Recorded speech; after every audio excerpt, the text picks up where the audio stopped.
The air shimmered faintly in the quiet alley behind St. Martin's Bakery, a ripple no one would have noticed unless they were looking for it. Jacob Riis was not looking for it.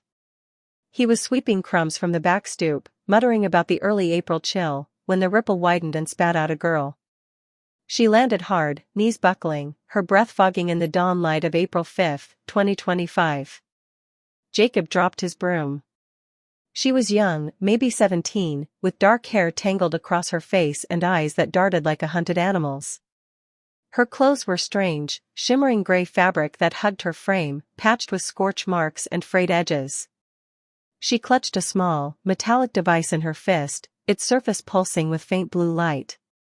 Before Jacob could speak, she scrambled to her feet and bolted past him, vanishing around the corner. He stood there, blinking, wondering if he'd imagined it.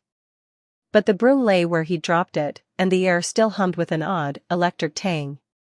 Jacob wasn't a curious man by nature. He liked his routine, his bread, his solitude, but something about her stuck with him. Those eyes. That device. He locked the bakery door and followed. She didn't go far. He found her crouched behind a dumpster 2 blocks away, muttering to herself in a language he didn't recognize. The device in her hand flickered, its light dimming. She smacked it against her palm, frustration etching her face. When she noticed Jacob, she froze, then stood slowly, her posture wary but not hostile. "Who are you?" he asked, keeping his distance. She hesitated, then spoke, her voice accented but clear. "Mira. My name is Mira. Where'd you come from?" Her eyes flicked to the device, then back to him. "Far away. Too far." Jacob wasn't sure what that meant, but he'd seen enough late-night sci-fi marathons to guess. "That thing, it's some kind of machine, isn't it? You're not from around here." "Not from now." Mira's lips pressed into a thin line. She didn't deny it. Instead, she held up the device, its light now barely aglow. "It's broken. I can't go back." "Back where?" 2087, she said softly. "My home." Jacob's stomach flipped.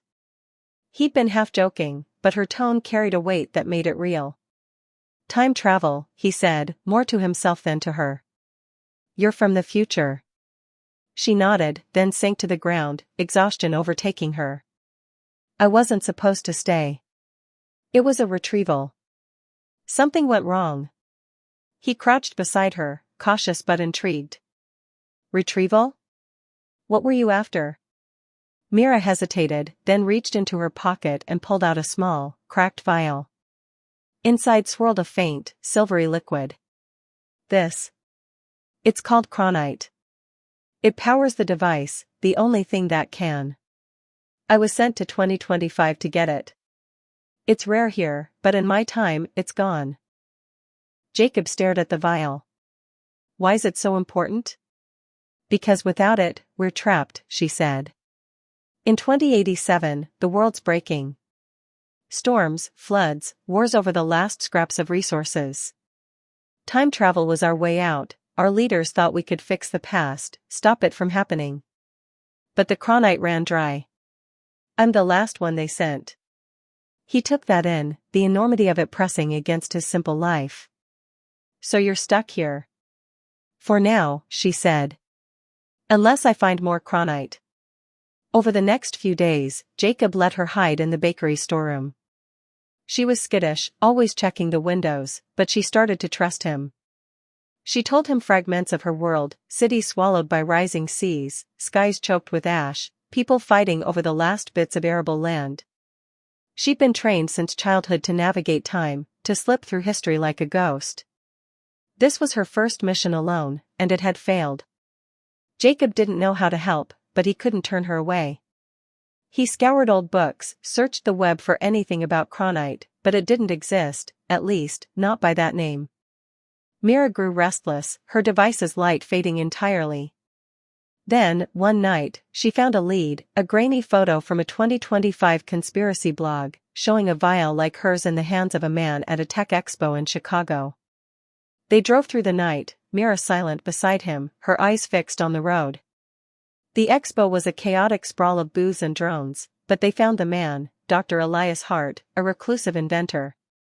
He recognized the vial instantly, his face paling. "Where did you get that?" he demanded. Mira didn't answer. Instead, she held up her dead device. "I need more. Please." Hart studied her, then nodded slowly. "I synthesized it." "A fluke, really, quantum experiments." "I didn't know what it could do." He led them to a locked case in his booth, revealing 3 more vials. "Take them. But you should know, someone else has been asking about this. Someone dangerous."